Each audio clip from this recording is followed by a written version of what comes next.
Comienzo recordando un texto que leíamos el domingo pasado en el libro de Deuteronomio, capítulo 30, donde Dios le dice al pueblo de Israel: el cielo y la tierra son testigos de que hoy les he dado a elegir entre la vida y la muerte, entre la bendición y la maldición. Y con mucha ternura, con corazón de padre, el Señor dice: yo les aconsejo a ustedes y a sus descendientes que elijan la vida. Y la primera parte del versículo que sigue dice: y que amen a Dios y lo obedezcan siempre. El cielo y la tierra como testigos de que Dios nos ha dado a elegir. Todo el tiempo estamos tomando decisiones, a veces más profundas, más comprometidas, otras veces no tanto, ¿no? Lo cierto es que cuando una persona elige es porque tiene por lo menos dos opciones. ¿Estamos de acuerdo, no es cierto? Hay dos posibilidades por lo menos, entonces alguien puede elegir. A veces nos toca elegir cosas muy triviales, ¿no es cierto? Vienen con la bandeja a la mesa y te dicen: ¿pata o pechuga, Nico? Pechuga, elige Nico. ¿Pata o pechuga? Pechuga. Bueno, todavía quedan las patas disponibles, pues si alguien quiere. La pechuga se terminó. De pronto traen el tarro de helado y te dicen: Lorena, frutilla, chocolate o dulce de leche. En ese orden. Un poco de cada uno. Hay elecciones que no nos van a comprometer si decidimos una cosa u otra, ¿no es cierto? Elecciones que no tienen que ver con marcar algo bueno o malo, pero son elecciones al fin. También hay tiempos donde tenemos que decidir o elegir otras cosas, ¿no? Tenemos a un buen grupo de jóvenes que están solteros y, por cierto, estamos orando para que Dios les ayude a elegir bien, porque va a llegar el tiempo donde tengan que elegir con quién van a vivir su vida, ¿no es cierto? Y es una decisión muy importante. Otros ya lo han decidido y qué bueno poder verles crecer junto a esa persona con la que eligieron estar.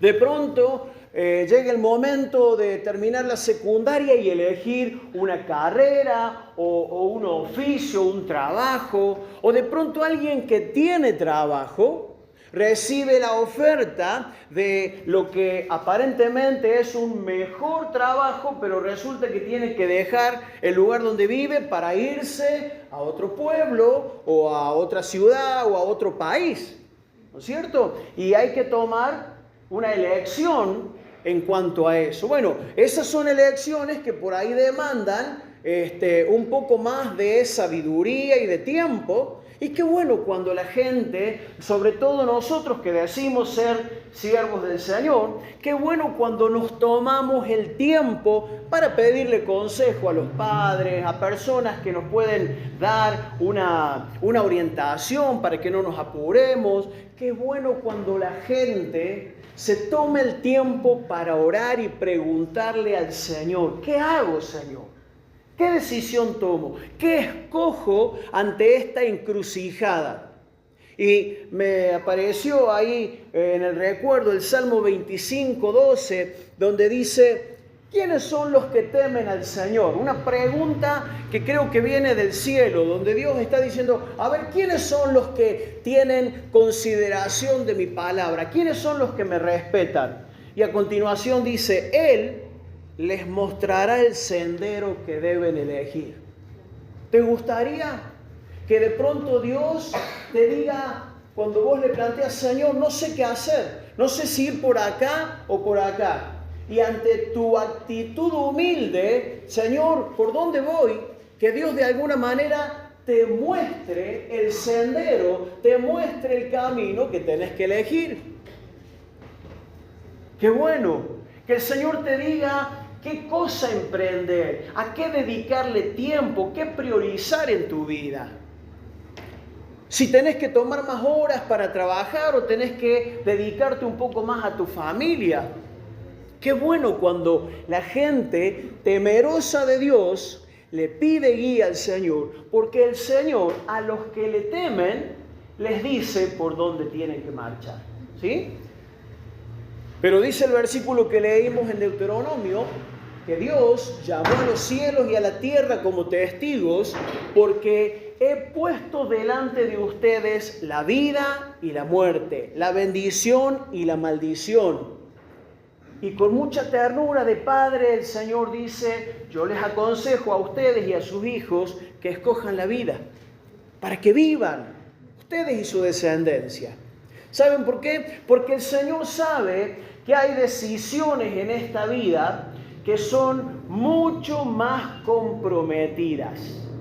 ¿Sí?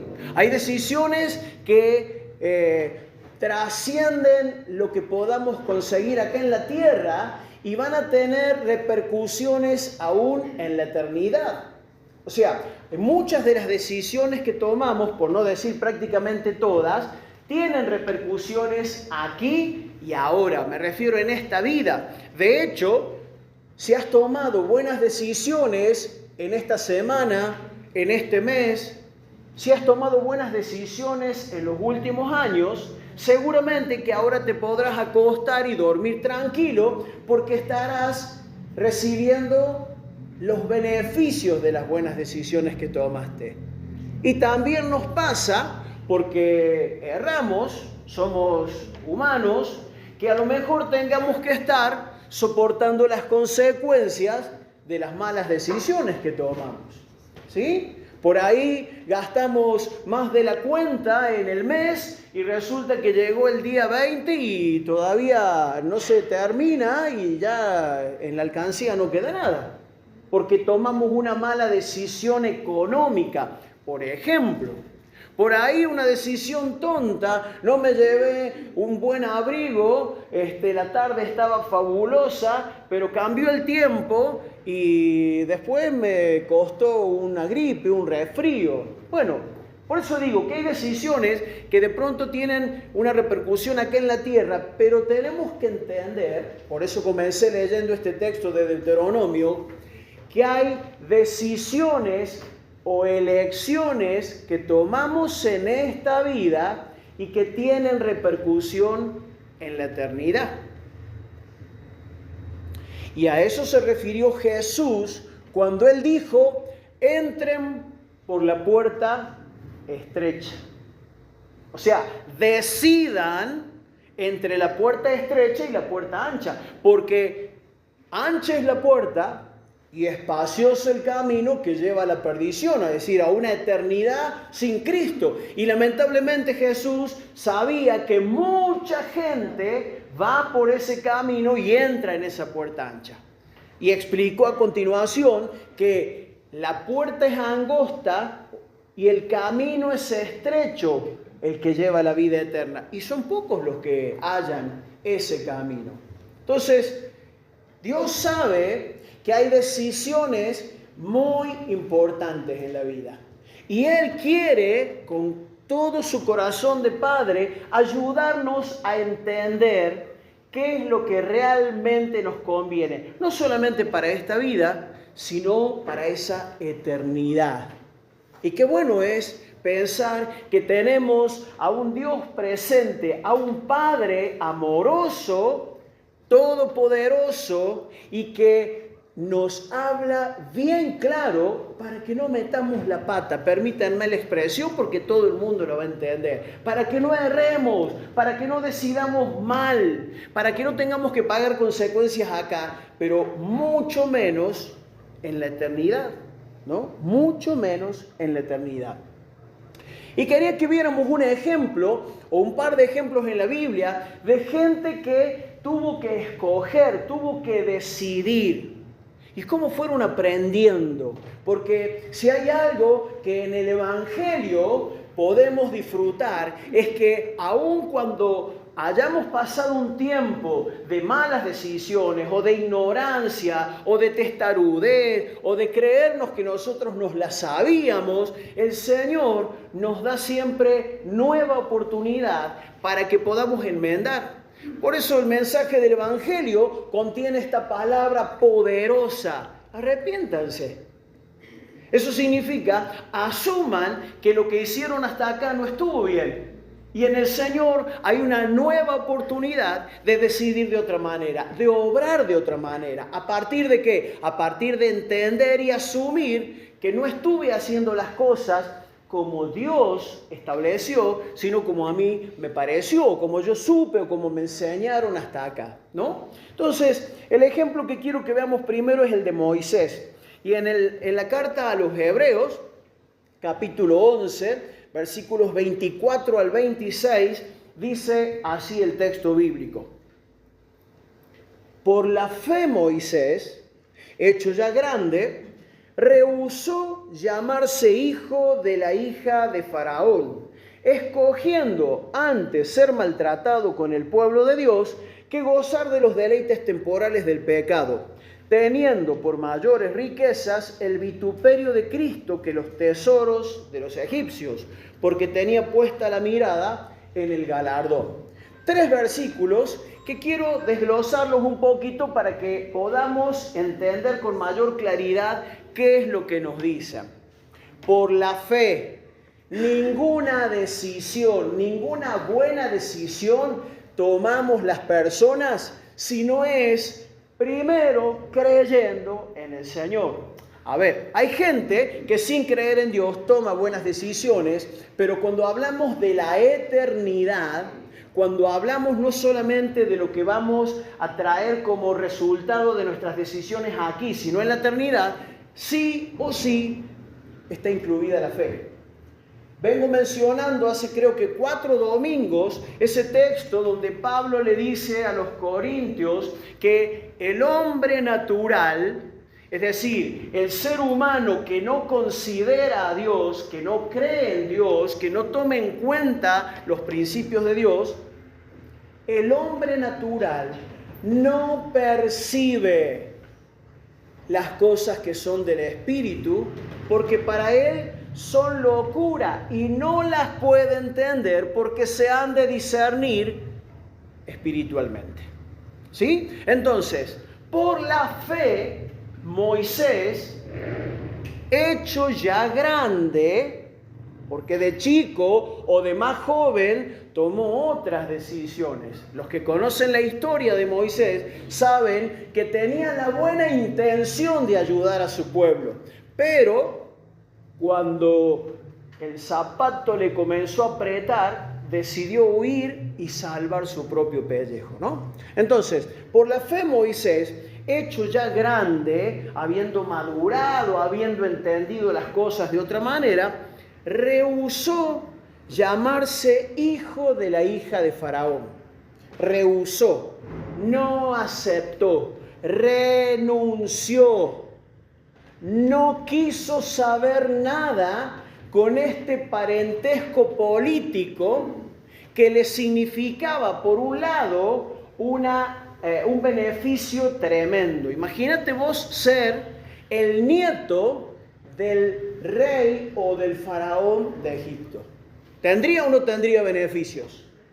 Económicos, sociales, de todo tipo, ¿no?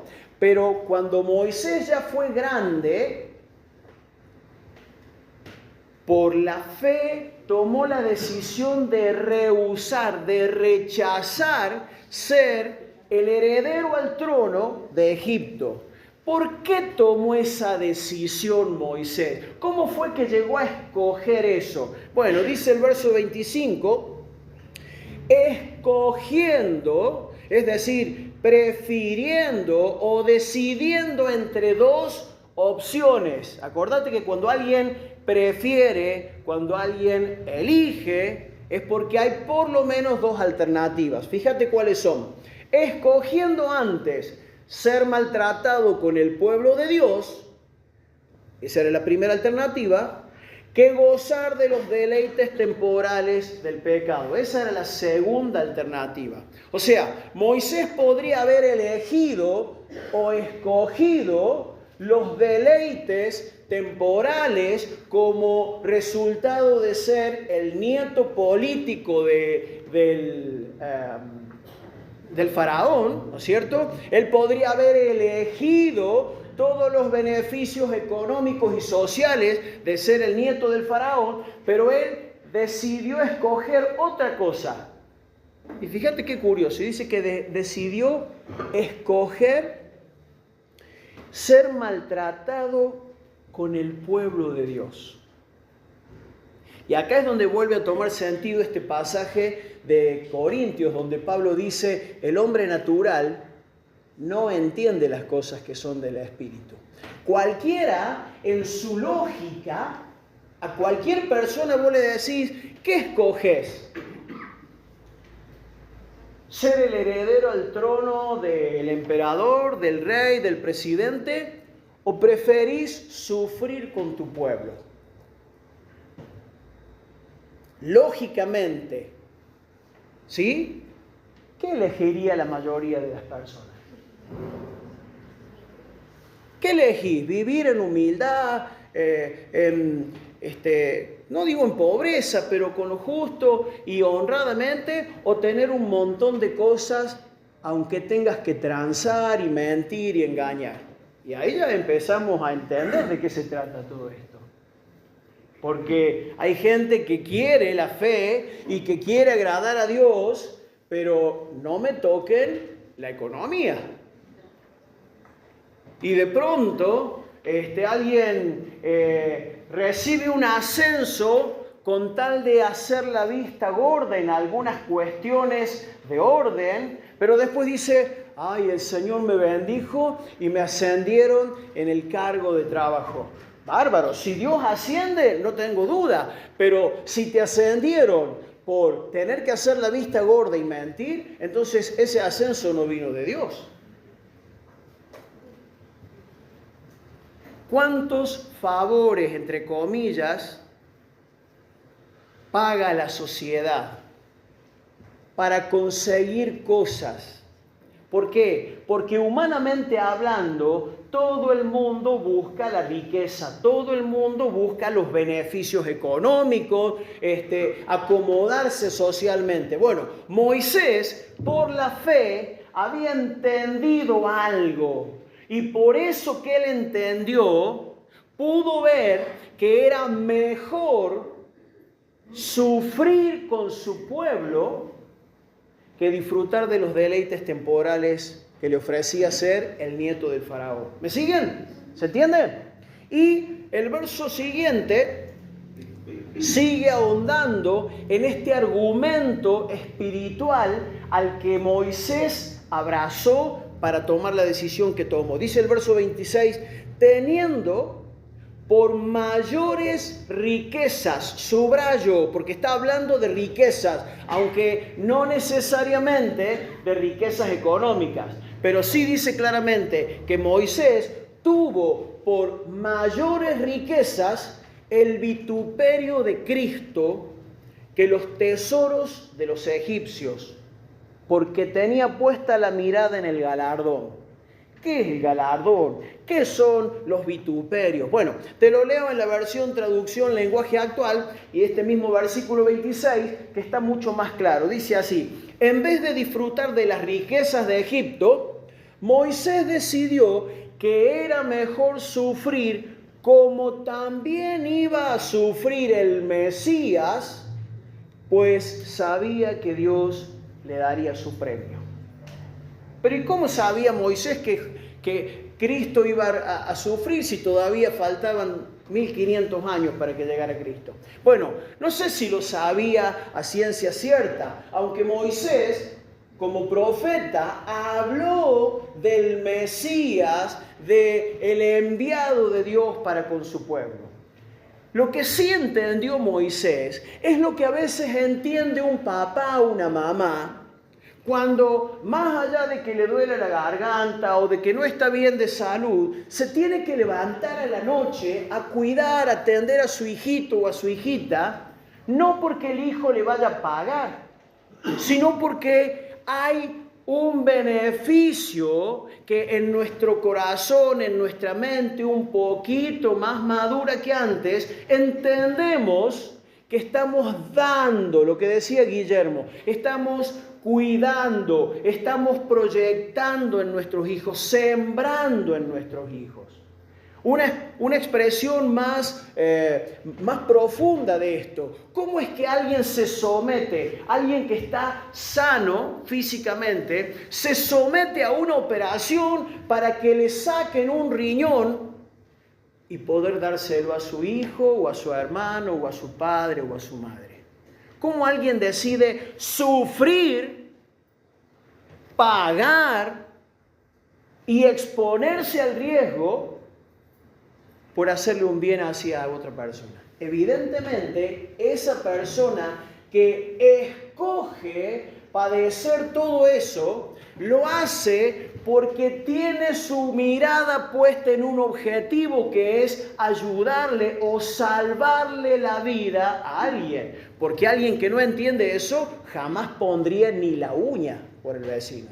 ¿Sí o no? ¿Se entiende lo que estoy planteando? Entonces Moisés, por la fe, cuando maduró, decidió escoger padecer junto con el pueblo de Israel, de la misma manera que lo iba a hacer Jesús por nosotros, antes que quedarse con todas las riquezas que le generaba ser el nieto del faraón. Y en el mismo libro de Hebreos, en la misma carta de Hebreos, en el capítulo siguiente, en el capítulo 12, el autor pone ahora el ejemplo de Cristo y va a decir en el capítulo 12, versículo 1, la última parte del versículo 1 dice: corramos con paciencia la carrera que tenemos por delante, y sigue diciendo en el verso 2, y fijemos nuestra mirada en Jesús, pues de Él procede nuestra fe y Él es quien la perfecciona. Jesús soportó la cruz sin hacer caso de lo vergonzoso de esa muerte, porque sabía que después del sufrimiento tendría gozo y alegría, y se sentó a la derecha del trono de Dios.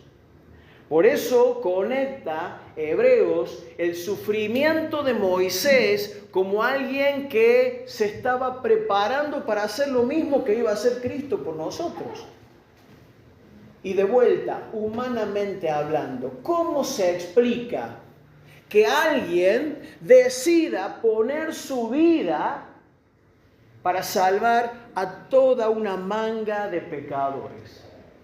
Humanamente no tiene sentido, no tiene lógica que una persona justa decida morir por los injustos. O vos pondrías a tu hijo, o pondrías tu vida para pagarle la condena de 20 años a un tipo que está encerrado en la cárcel porque mató a alguien. ¿Vos pondrías tu vida? ¿Darías 20 años de tu vida para pagarle la condena a alguien que por avaricioso entró a robar, se le cruzó la persona, el dueño de la casa, y la mató de un tiro a sangre fría? ¿Vos pondrías la vida por esa persona? Humanamente no tiene sentido. Por eso hay mucha gente que la obra de la fe le resulta una locura. Como le resulta una locura perdonar o obedecer a Dios, o le resulta una locura la santidad. Quedarte con una sola mujer. Estás loco, te estás perdiendo la vida. Ser honesto en este mundo donde todo el mundo miente y donde todo el mundo hace cualquier cosa, pero no seas pavo. ¿Por qué? Porque el hombre natural no percibe las cosas que son del Espíritu de Dios y no las puede entender. Para él son una locura, una estupidez. Porque la única manera de discernirlas o de entenderlas es por medio del Espíritu, por medio de la fe. Por eso Moisés, por la fe, cuando maduró, cuando ya fue grande, pudo tomar una decisión como la que tomó. ¿Se entiende? Por eso Cristo tomó la decisión que tomó. Por eso Cristo estuvo dispuesto a sufrir. Porque había algo que lo movía, había algo que él veía más adelante, el resultado de su sacrificio, el resultado de su entrega, de su muerte. ¿Sabes qué es lo que él anhelaba ver o conseguir con su entrega, con su muerte? Anhelaba verte a vos y a mí siendo perdonados y siendo reconciliados con Dios. Bendito sea el Señor. Aunque a nosotros todavía nos cueste ver. Pero hoy el anhelo de compartir esto tiene que ver con que la iglesia, vos y yo, nuestros hijos, nuestros hermanos, podamos comprender un poco más de todo lo que Dios ha hecho en nuestro favor, porque eso nos va a ser fundamento firme para decidir mejor qué elegimos, qué escogemos en esta vida. No solamente para tener resultados aquí y ahora, sino para la eternidad. Miren, el otro caso es Pedro. ¿Se acuerdan de Pedro cuando Jesús le dijo que lo iban a matar, que lo iban a crucificar? Y ahí saltó Pedro, que estaba muy seguro de sí mismo. Señor, yo estoy dispuesto, si es necesario, a morir por vos. Y creo que lo dijo con cierta sinceridad, ¿no? Pero la realidad es que pasó a partir de eso uno de los momentos más angustiantes de su vida, porque se enfrentó a su cobardía, se enfrentó a su doble ánimo, a un corazón que estaba todavía muy blandito, porque no fue capaz de dar la cara por aquel que lo amó, que lo validó, que lo dignificó. Y claro, de pronto llegó la oportunidad de que Pedro pudiera dar testimonio de su fe, y le dijeron una vez: vos estabas con él. No lo conozco, no sé de quién me hablas. Y vino un segundo o una segunda persona: yo te vi, vos también sos del grupete de ese tal Jesús. Te estoy diciendo que no tengo ni idea quién es, no tengo nada que ver con él, te estás confundiendo. No sé quién es ese tipo. Y una tercera vez que alguien lo identifica y le dice: vos estabas con Jesús. Y Pedro dice que maldijo, es decir, insultó, blasfemó. No conozco a ese hombre, no tengo nada que ver.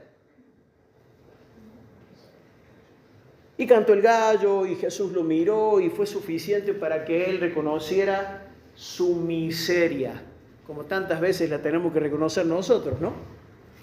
Porque lo único que, no lo único, pero uno de los objetivos más importantes que creo que tiene ese texto ahí en la Biblia es que nosotros podamos entender de que así somos, tal cual, somos del mismo material, ¿no? Pero algo pasó en la vida de Pedro, y ahí es donde aparece lo que te decía hace un rato, la esperanza para vos y para mí, que aunque somos iguales de flojos, de frágiles, aunque somos iguales de miedosos, de orgullosos, de mezquinos, porque ¿qué le llevó a Pedro a renunciar o a cortar todo vínculo posible con Jesús? Claro, cuando vio el riesgo que corría su vida, si él se identificaba con Jesús, no, soldado que huye sirve para otra batalla, dice tercera de Pedro capítulo 5. No está en la Biblia, pero debería estar, decía uno, ¿no? Nada que ver. Bueno, claro, cuando él vio que estaba en riesgo su pellejo, prefirió egoístamente desconectarse y literalmente negar a Jesús para salvar su propia vida. Pero te decía, algo pasó en la vida de este hombre. Porque de la misma manera que Moisés, siendo joven, huyó y Dios tuvo que trabajar con él y enseñarle algunas cosas, de la misma manera Pedro, en ese trago amargo, en ese llanto amargo y durante días y noches que siguieron, algo ocurrió y aún el Señor lo restauró y llegó el Espíritu Santo sobre la vida de Pedro y Pedro pudo ver otras cosas. Y pudo tomar otras decisiones. No vamos a leer el capítulo 5 de Hechos por una cuestión de tiempo, pero después léanlo en su casa. Ahí se cuenta que Pedro y los otros discípulos eran el instrumento por medio del cual Dios estaba sanando a mucha gente, liberando a muchos oprimidos del diablo. Mucha gente se convertía al Evangelio y se sumaban a la iglesia, hombres y mujeres. La iglesia crecía y era un gozo dentro de la iglesia. Pero por otro lado estaba el sumo sacerdote y los saduceos que se empezaron a llenar de celos porque la gente se les iba. Dejaba de seguirlos a ellos para venir con los discípulos. Entonces dice la Escritura, ahí en Hechos capítulo 5, que el sumo sacerdote y los saduceos convocaron a todo el concilio y dijeron, algo tenemos que hacer con estos. Entonces los llamaron y los metieron en la cárcel. Y esa misma noche apareció un ángel de parte del Señor, que no solamente les abrió la puerta de una manera milagrosa, sino que les dijo, vuelvan al templo y firmemente se van a parar ahí y van a seguir hablando de este camino. La pregunta es, si este Pedrito, lleno de miedo, la vez pasada se mandó a mudar para que no lo tocaran, hoy de nuevo estaba en riesgo. Si hubiera seguido pensando como antes, hubiera hecho lo mismo, hubiera huido. Sin embargo, dice el relato del capítulo 5, que a la mañana siguiente fueron al templo y empezaron a hablarle a todo el mundo. A todo esto, ni el sumo sacerdote, ni los saduceos, ni las autoridades de Jerusalén sabían lo que Dios estaba haciendo. Entonces se reunieron a la mañana, decidieron qué iban a hacer con ellos y los mandaron a llamar a la cárcel. Y de allá vuelven los alguaciles con los ojos más grandes que el 2 de oro diciendo, la cárcel está cerrada, los guardias están en su lugar, pero adentro no hay nadie. Y entre decidían ahí y suponían a dónde iba a ir a parar todo esto, llega otro diciendo, esos hombres que ustedes metieron en la cárcel están en el templo enseñándole a todo el pueblo. Entonces mandan al jefe de los alguaciles a buscarlos, pero dice que no se animó a tratarlos con a tener ningún maltrato, porque la gente estaba respaldándolos. Y los traen. Y cuando los tienen ahí enfrente a Pedro y a los otros discípulos, haciéndose muy la autoridad, le dicen, ¿no les ordenamos que no hablaran más en el nombre de ese tal Jesús? Y ahora han llenado toda Jerusalén de esa doctrina. Y encima nos echan la culpa a nosotros de que nosotros lo matamos. Y Pedro, el que en otro tiempo había huido por miedo y por mezquino, ahora lleno del Espíritu Santo y entendiendo las cosas según el Espíritu Santo, con mucha tranquilidad y mucha firmeza les dice, es necesario obedecer a Dios antes que a los hombres. ¿Les queda claro? Y esto los enfureció aún más. Y se armó una discusión grande entre los maestros religiosos y los querían matar, literalmente. Pero alguien advirtió y puso paño frío y sugirió algo interesante. Así que dice que los dejaron ir en libertad, no sin antes azotarlos e intimarles. En otras palabras, ustedes vuelven a hablar en el nombre de Jesús y se la van a ver con nosotros. Ustedes vuelven a mencionar ese nombre, los vamos a eliminar. Eso significa intimar, ¿sí? ¿Y qué hicieron Pedro y los otros discípulos? ¿Se mandaron a guardar? Lean por favor el capítulo 5 de Hechos y dejen que el Espíritu les guíe y les llene de gozo, porque la palabra dice que salieron de la presencia del concilio los que los habían mandado a azotar, los que los habían preponeado, los que los habían intimado diciéndoles todo lo que le dijeron. Dice que salieron de la presencia del concilio gozosos de haber sido tenidos por dignos de sufrir afrenta por causa del nombre de Jesús. Fíjate, algo pasó en este Pedro, que vez pasada huyó como rata por tirante, se escabulló, se disimuló, negó a Jesús para salvar el pellejo, y ahora no solamente él, sino los otros discípulos con él estaban gozosos de que les hubieran pegado una paliza por causa de predicar el Evangelio. Y el último versículo en el capítulo 5 dice: y todos los días en el templo y por las casas no cesaban de predicar el Evangelio. Gloria a Dios por la obra del Espíritu Santo, que es la que transforma la mente, el entendimiento de una persona para que cambie las decisiones.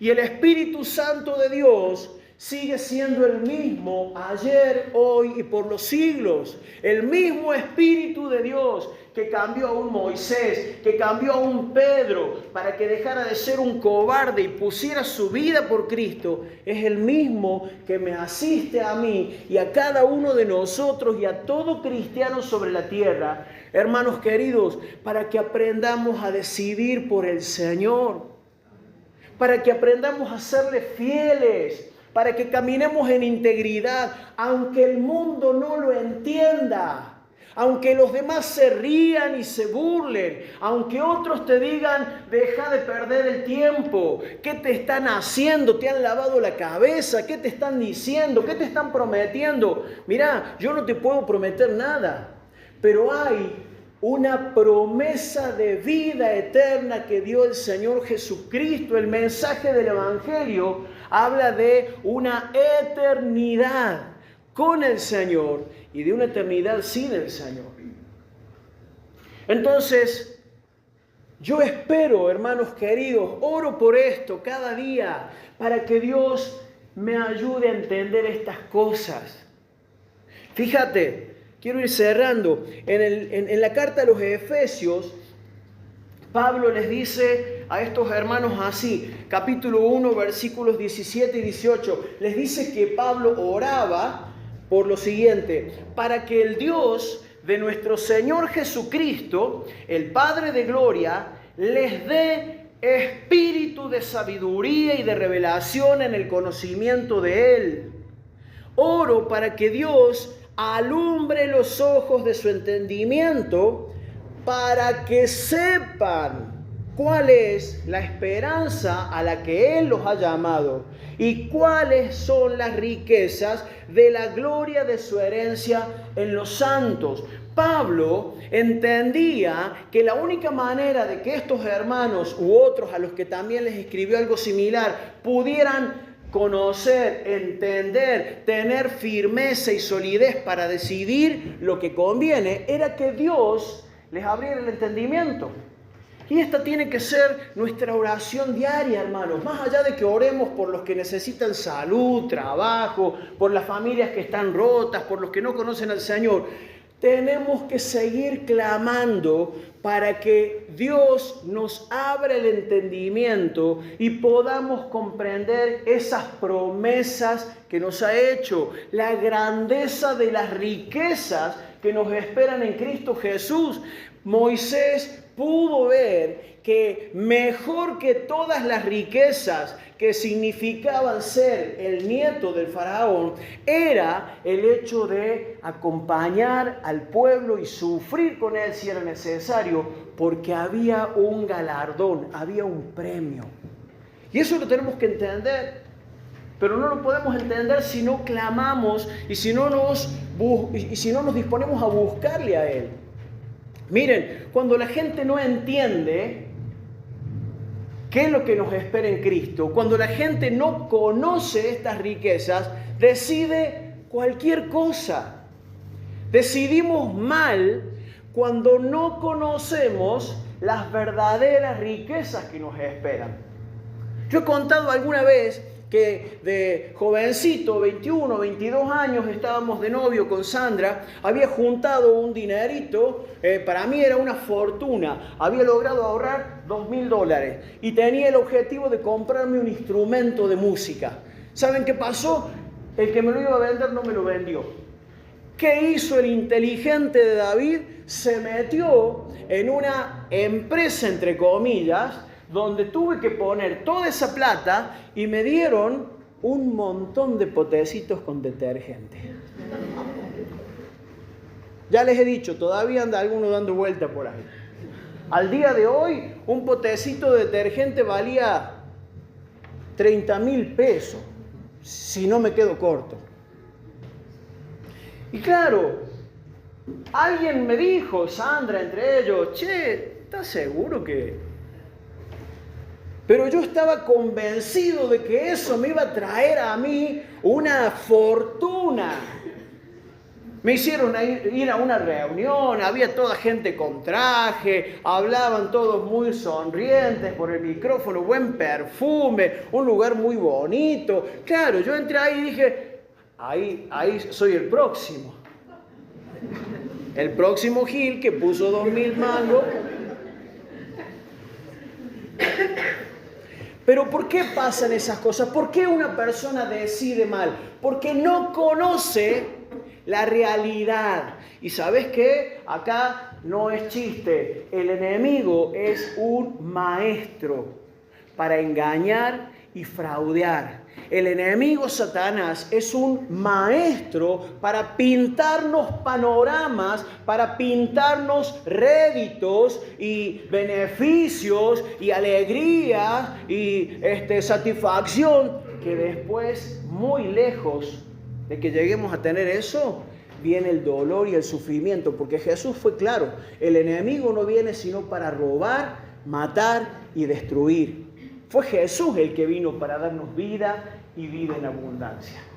Entonces, abramos los ojos, hermanos queridos, dejémonos enseñar, oremos por nuestros hijos, oremos por nuestros matrimonios, oremos por las familias de la iglesia. ¿Para qué? Para que Él nos dé espíritu de sabiduría y de revelación en el conocimiento del Señor y en toda esa abundancia verdadera, las verdaderas riquezas. Escúchame una cosa, lo hemos dicho y lo vamos a seguir diciendo, porque somos fácilmente engañables. Escuchá, las riquezas de este mundo se van a terminar deshaciendo.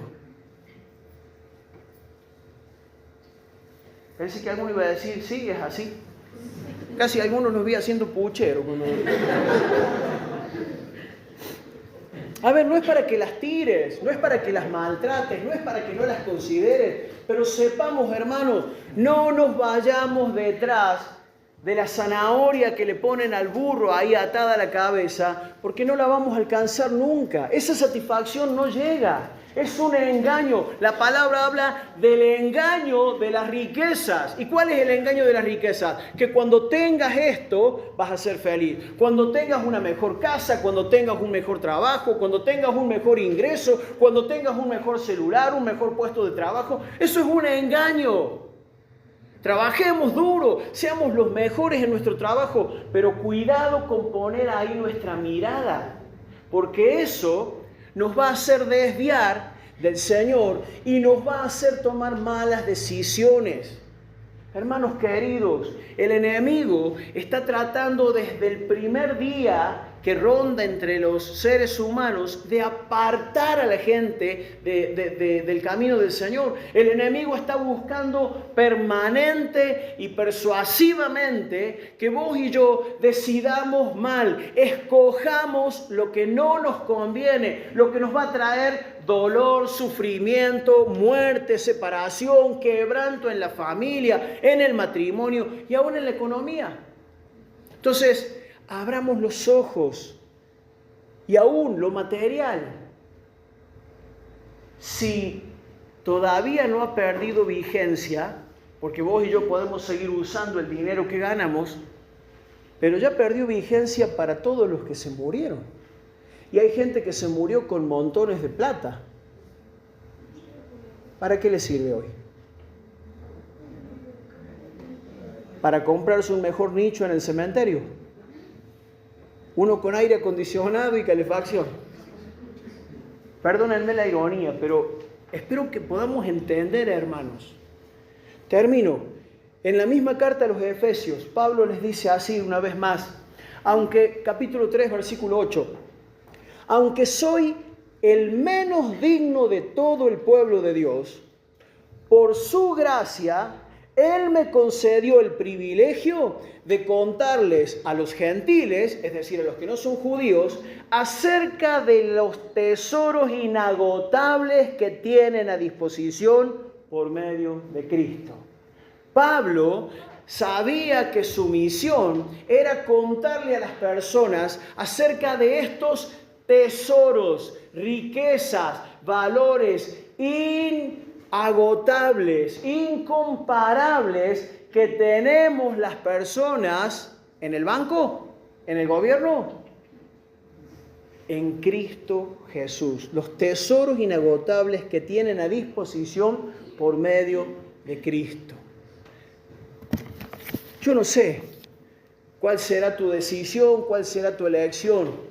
Sí voy a orar, voy a seguir orando para no equivocarme yo y para que vos puedas también elegir bien, para que vos, conociendo estas riquezas, conociendo la fidelidad del Señor, que las promesas del Señor son sí y son amén, que lo que Dios quiere darnos, nos lo va a dar y no va a traer dolor de cabeza ni angustia, no va a poner en riesgo tu matrimonio ni tu familia como las cosas que da el infierno. El infierno da y a cambio te cobra 100 veces más, te cobra la vida, te cobra la paz. Entonces, decidamos bien, hermanos. Sigue habiendo cosas que están delante de nosotros. Siguen siendo el cielo y la tierra testigos de la vida y la muerte, la bendición y la maldición que está delante de nosotros. Y Dios sigue diciendo con su ternura de Padre, escojan por favor la vida para que vivan ustedes su descendencia hasta que Él venga. Amén. Amén.